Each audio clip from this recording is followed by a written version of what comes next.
요한복음 11장. 나사로라고 하는 사람이 병이 들었습니다. 나사로는 마리아와 마리아의 언니 마르다와 함께 베단이라는 마을 사람이었습니다. 마리아는 주님께 향유를 붓고 자기 머리카락으로 주님의 발을 씻어 주었던 바로 그 여인입니다. 마리아의 오빠 나사로가 병이 든 것입니다. 나사로의 여동생 마리아와 마르다는 예수님께 사람을 보내 주님께서 사랑하시는 이가 병이 들었습니다. 라고 전했습니다.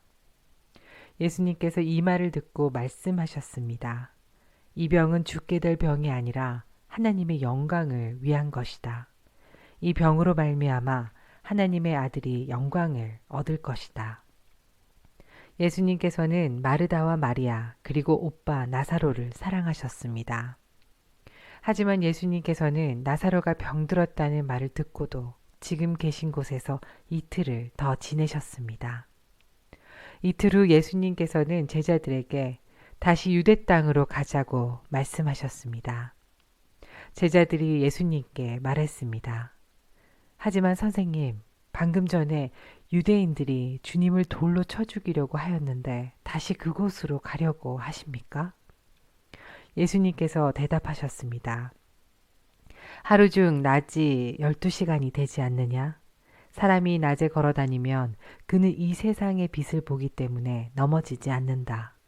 그러나 밤에 걸어 다니면 그 사람 속에 빛이 없으므로 넘어진다. 예수님께서 이 말씀을 하신 후에 이렇게 덧붙였습니다. 우리 친구 나사로가 깊이 잠들었으니 그를 깨우러 가야겠다. 그러자 제자들이 말했습니다. 주님, 나사로가 잠들었다면 낫게 될 것입니다.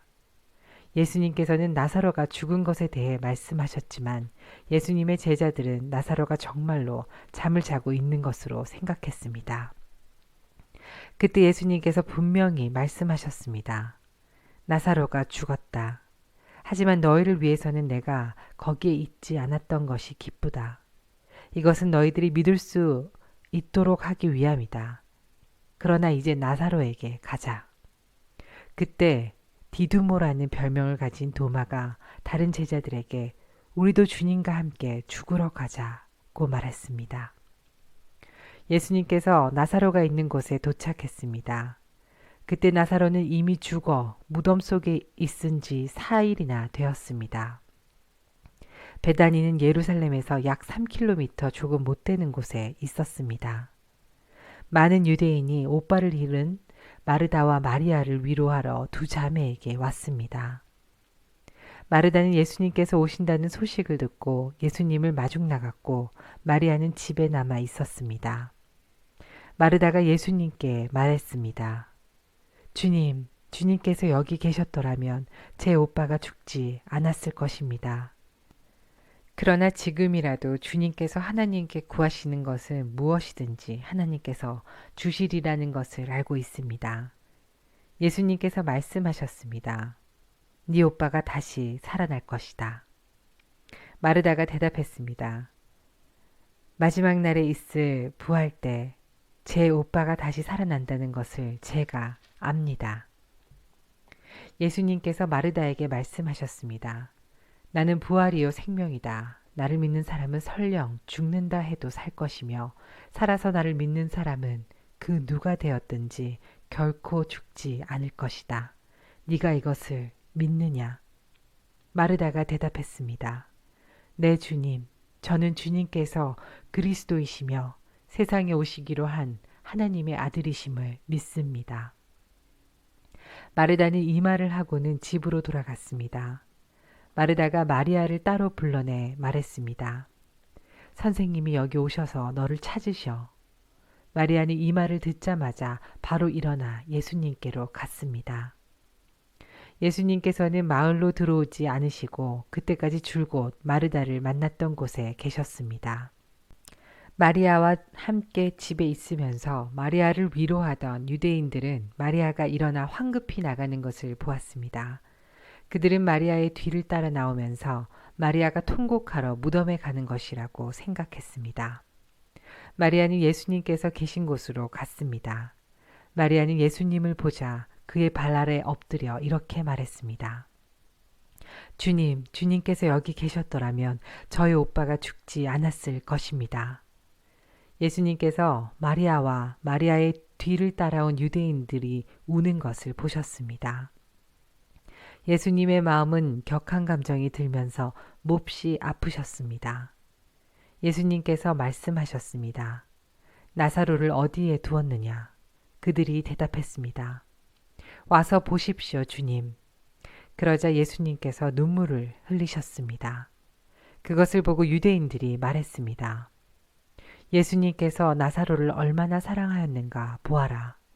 그러나 그들 중에는 앞 못 보는 사람의 눈도 뜨게 한 사람이 나사로가 죽지 않게 할 수는 없었나 라고 말하는 사람도 있었습니다. 예수님께서는 몹시 아픈 마음으로 무덤에 가셨습니다. 그 무덤은 입구를 커다란 돌로 막은 굴이었습니다. 예수님께서 돌을 옮겨 놓으라고 말씀하셨습니다. 죽은 나사로의 여동생 마르다가 예수님께 말씀드렸습니다. 주님, 오빠가 죽어 무덤에 있은지 이미 4일이나 되어 냄새가 심하게 납니다. 예수님께서 마르다에게 말씀하셨습니다. 네가 믿으면 하나님의 영광을 볼 것이라고 내가 너에게 말하지 않았느냐. 그래서 사람들이 입구에서 돌을 옮겨 놓았습니다. 그때 예수님께서는 고개를 들어 하늘을 보시며 말씀하셨습니다. 아버지, 지금까지 제 말을 들어주셔서 감사합니다. 아버지께서는 언제나 제 말을 들으시는 줄을 제가 압니다. 그러나 저는 주위에 있는 이 사람들을 위하여 그들이 아버지께서 저를 보내셨음을 믿게 하기 위하여 이 말을 한 것입니다. 예수님께서는 이 말씀을 하신 후 큰 소리로 말씀하셨습니다. 나사로야, 나오너라. 죽은 사람이 밖으로 나왔습니다. 그의 손과 발은 천으로 감겨져 있었으며 얼굴도 천으로 둘러싸여 있었습니다. 예수님께서는 사람들에게 천을 풀어주어 다니게 하여라 하고 말씀하셨습니다. 마리아에게 조문하러 왔던 유대인들은 예수님께서 하신 일을 보고는 그분을 믿었습니다.